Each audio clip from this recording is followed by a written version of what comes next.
ఒక అగ్రవర్ణానికి సంబంధించిన అయ్యవారు అడుక్కోవటానికి ఇంటి ముందుకు వస్తే ఇంట్లో వాళ్ళు అయ్యగారు వచ్చారు ఏమన్నా పెట్టు అంటాడు. అదే పని మీద ఒక కింద కులాల వాళ్ళు వస్తే బిచ్చగాడు వచ్చాడు అడిగి ఏదైనా ఇయ్యి అంటారు. ఒకటే పని, ఇంటి ముందు చేయి దాచి అడుక్కోవటానికి వచ్చాడు. అడుక్కున్న పెద్ద కులం అయితే అయ్యగారు అంటారు, కింద కులాలు అయితే అడుక్కు తినేవాడు వచ్చాడేమో అని పెట్టు అంటారు. ఒకటి. రెండో ముఖ్యమైన విషయం ఏంటంటే,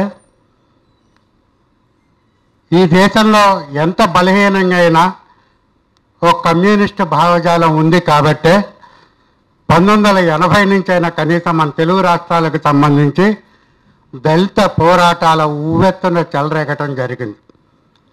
ఎన్ని రిజర్వేషన్స్ ఉన్న కమ్యూనిస్టుల పట్ల ఆ కమ్యూనిస్టు చైతన్యం ఎంతో కొంత పెరిగింది.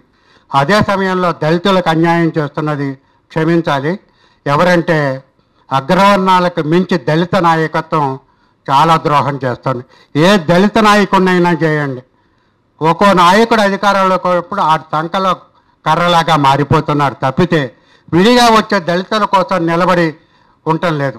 మల్లె పువ్వులు లాంటి బట్టలు వేసుకోకూడదని కాదు, ఎన్నడూ దళిత ఉద్యమాల్లో ఎక్కడ అధికారం కావాలా, ఎక్కడ హాయిగా బతకాలని చూస్తున్నారు. దళితులతో ఎవరూ ఉండటం లేదు.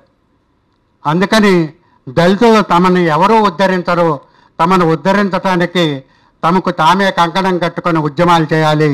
అందుకు వాళ్ళు స్పష్టంగా చదవాల్సిన 2 పుస్తకాలు, వీలైతే మార్క్స్ చెప్పినటువంటి పుస్తకాలు, అంబేద్కర్ చెప్పినటువంటి పుస్తకాలు, ఈ రెండిటి లాల్ నీల్ సమ్మేళనం ద్వారా ఇక్కడ ఈ దేశం బాగుపడుతుంది, దళితులు బాగుపడుతున్నానని చెప్తూ జై భీమ్, లాల్ సలాం.